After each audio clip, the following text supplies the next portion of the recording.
Alors le Canard Social, c'est un journal en ligne qui est spécialisé sur l'action sociale, c'est-à-dire le handicap, l'insertion, la lutte contre l'exclusion en général.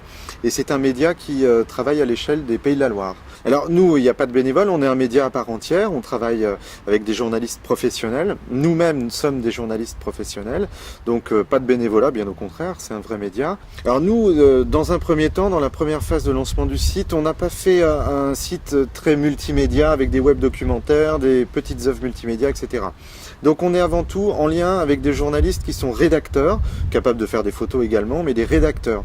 Par contre, on diffuse des vidéos qui sont faites par des JRI, des journalistes reporters images, mais nous on n'est pas à la recherche à tout prix de journalistes qui sont moutons à 5 pattes, capables de à la fois tourner une vidéo, écrire et faire des photos en même temps. Donc du coup, on en est un petit peu aux bases, aux recettes classiques professionnelles du métier, c'est-à-dire savoir approcher une info, l'analyser et puis la recouper, quoi.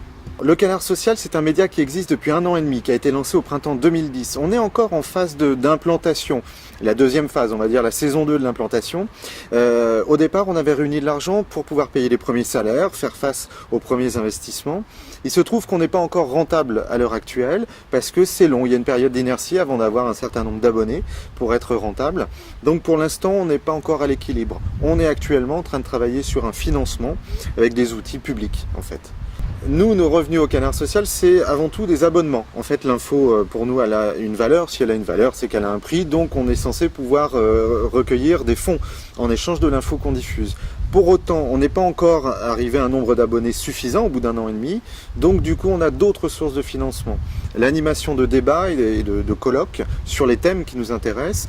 Et puis, également, la publication de magazines hors série qui sont financés par des annonceurs, des hors séries papier.